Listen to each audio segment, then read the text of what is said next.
Let's talk about selecting your initial market to consider and evaluate. Now, I'm going to suggest that you consider 4 markets first. I've had properties where I've had people killed in them, around them, behind them. That street that I bought in Aurora, Colorado, they put pilings at the end of the street to slow down the drug traffic. Not stop it, just slow it down. Guys, you don't need that stress. Now, what do you look for in a market? You want to see 3 things growing: population, income, and jobs. What do you think is the most important? All right, well, this is funny. This is just a funny story that I want to start with. So, I don't know, gosh, probably been 7 years ago. I did a mailer myself. I teach you how to do mailers. I will talk about that here in a little bit. But I did a mailer to people that own 30 plus units in my area here, because I own a property management company here locally. I don't have much in it, but what the hell, let's do a mailer. And I had a guy call. He said, no, I'm not going to sell my 30 unit, but I got a triplex that you can just take over the payments on. Okay, and I'm like, yeah, I don't need a triplex, but I was just so intrigued by the fact that I could take over his payments. I threw Tiffany in the car. We drove up to this place, and when I tell you it looked worse than this, I'm not exaggerating, okay? So there was a guy, it was a triplex. There was a guy that was the manager in the only occupied unit, and he had a hole broken in his window to communicate with people there. It was hilarious. And the empty unit next door had a dog tied in front of it. And when I tell you that it looked like this, because I looked inside, that it looked like this, I'm not exaggerating, okay? And I walked in just briefly, just for a second, and then I remember the dog, and I looked down, fleas. My legs were covered in freaking fleas, okay? So I go back out to the car.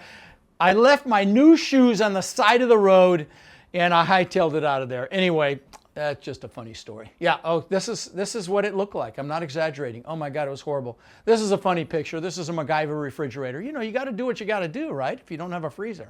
Anyway, all right. Well, let's get into classification of, that says of properties, okay? So we talked about A, B, C, and D properties. Let's just dig in a little more. So Class A properties are the new stuff. They're the premier properties. They have the most amenities.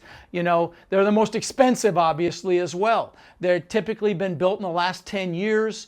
High quality, very modern construction, a lot of energy efficiency, a lot of tech involved, great location. They've got all the pools and the gyms and the dog washing stations and all kinds of crazy stuff. So that's the Class A properties.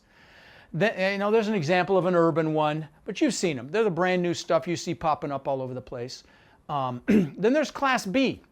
Now, Class B serves middle income tenants, like it says here. They're a little older. 15 to 30 years old. They're very good functionality. What does that mean? There's something called functional obsolescence, okay? Functional obsolescence means that a property has a problem that's very expensive to fix, like ceilings are too low, rooms are too small, windows are too small. That's called functional obsolescence. So these don't have that, Class B properties. Little deferred maintenance, good quality construction, nice landscaping, got some amenities, good neighborhoods, so on and so forth. That's a Class B property. Then you've got Class C properties, a little older, 30 to 50 years old, average to low functionality in some cases, very often outdated, they need to be remodeled, may or may not have amenities, could be a decent area, could be a declining area, decent rental rates. This is, blue collar type stuff, average vacancy, average appreciation. Now, here's a picture of one, but I got to tell you, it's pretty hard to discern between a B property and a C property. It can be difficult, but this will give you an idea of a garden level a multifamily property, B or C, could be either one. Then you've got the hood, Class D properties, okay? They're the roughest, okay? There's drugs, prostitution, they're very old, horrible functional obsolescence. And I'm going to tell you, okay? Avoid the Class D properties, okay? Now, some of you aren't going to listen to me. I've had properties where I've had people killed in them, around them, behind them, okay? I've had properties that I bought a whole block in Denver once, and in one of the units, they'd cut a hole in the front door to pass the crack through, okay? That street that I bought in Aurora, Colorado, they put pilings at the end of the street to slow down the drug traffic. Not stop it, just slow it down. Guys, you don't need that stress, okay? Now, yes, you can. It may look like the cash flow is going to be fantastic, but the problem is there's no exit strategy because only a bottom feeder is going to buy it, okay? And you're going to get so wrapped up dealing with the crime and the drugs and the people not paying and so on and so forth, it's going to slow down your ability to acquire properties. I highly recommend you avoid D properties, okay? It's not worth it because it's going to slow down your acquisition process. Hopefully you'll listen to me. Okay, now there's an example of one. There's lots. I mean, you've seen the trash stuff. You've driven through neighborhoods and seen stuff like this.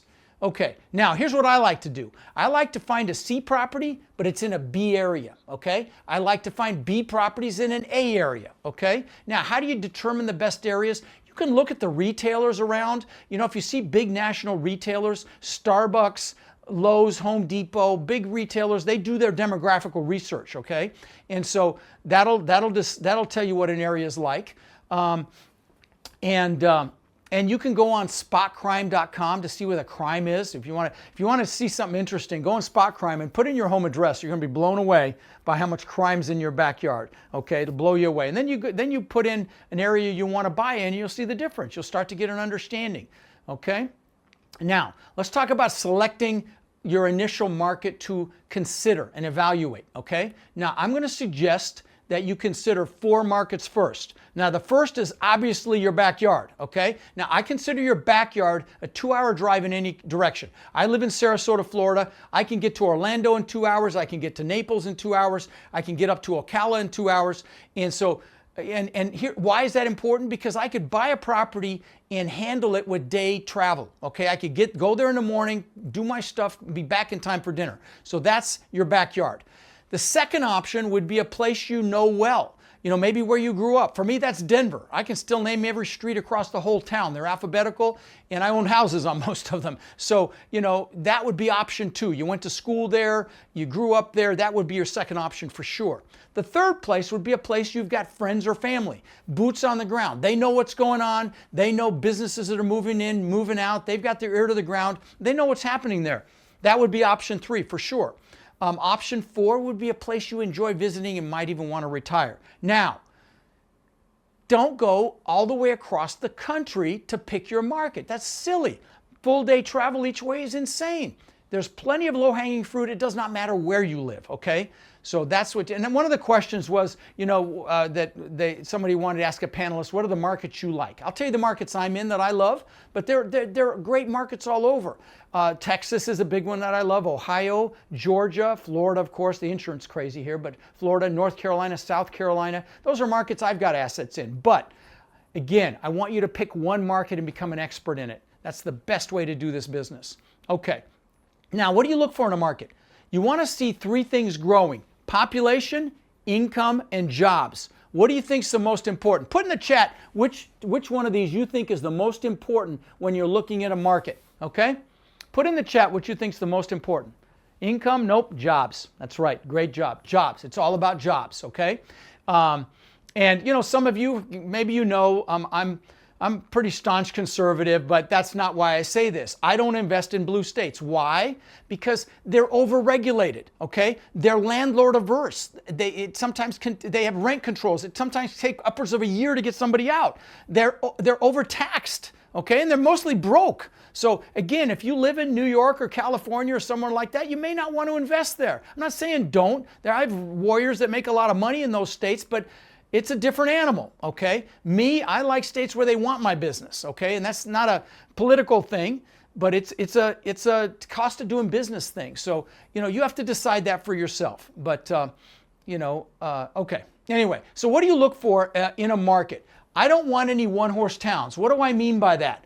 I don't want a town, because jobs are the most important thing, that has one big major employer. Okay, even if it's a military base, for example. My ex lived in St. Louis, in Belleville, actually, which is a suburb of St. Louis. And there's a big military base there. And I saw some properties when we were dating initially, when we first started.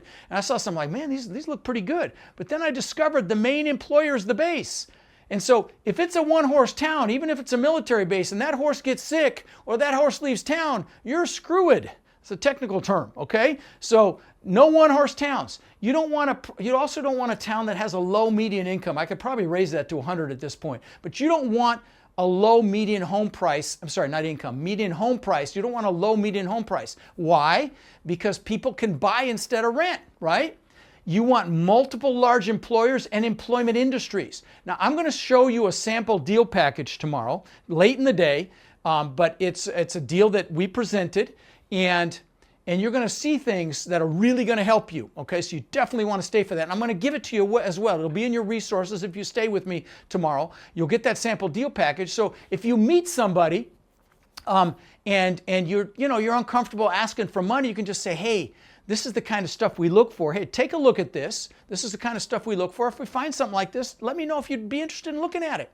That's simple. So I want to give you a tool, okay, tomorrow. But as I show you how I present the deal, it's really going to help you a lot. So ideally, you definitely don't want to miss that. I don't want to see vacant housing more than 15%. And there's some cities that have higher than 15% vacancy. Detroit, for example.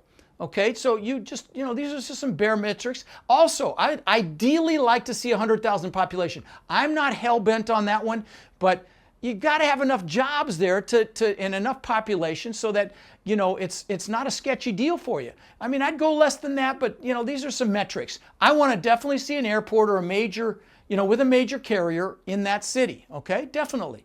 It's got to have a highway that runs through it. There's got to be a shopping area. It can be an indoor mall, some of those still viable, or it can be an outdoor shopping area. Those are things I want to see in a geographic area that I want to buy in. So there's some things for you to look for. Now, where do you look for this stuff? These are some of the websites that you're going to look at this stuff. Now, bestplaces.net, citydata.com, datausa.io, census.gov. These are great sites. Now, don't get intimidated by this. Have fun with it. Go in there and play around. Go in there and go in best places and put in your home address. See what the population demographic is. See what the median income is. See what things like that are. Start playing with it. The more you play with it, the more comfortable you're going to become, the better at it you're going to become. So again, wallow in this stuff. Have fun with it, and you're going to become very good at this, at deciding where to buy and market and submarket. So have fun with this. So one other quick thing. We encounter so many people that are frankly frustrated. They're looking in the mirror and they're frustrated that they haven't been able to escape the rat race. They haven't been able to build cash flow to the point where they're able to have financial and time freedom with their families. And maybe they see other people buying real estate and creating, incredible cash flow, and they think, well, it's just scary. Buying apartments is intimidating. And I get it. See, that's why we created our Warrior Mentorship program. They're our coaching students, and they've had extraordinary results. My students, I've been teaching about 5 years, and they own upwards of 140,000 units now that we know of, right? And we feel like it's just getting going. Now, we're looking to grow this group and really take it to the next level. And honestly believe that the greatest transfer of wealth could be upon us right now with this current economic environment. Everything's going on sale. So we're looking for people who want to follow a proven framework, really like a blueprint or a map, literally step by step. And then they're able to leverage our systems and our incredible network to raise money and equity, to find deals and close those deals and build partnerships, really nationwide. So if you're interested in finding out more about how you can become more in our incredible network and take advantage of the unbelievable opportunities that are upon us, you can apply to my Warrior Mentorship program by texting the word CRUSH to 72345, or you can go to mentorwithrod.com. And what we'll do is we'll set up a call so you can check us out and we can check you out and see if it's a fit. Now again, you can go to mentorwithrod.com or text the word CRUSH to 72345 to apply, and we will speak soon.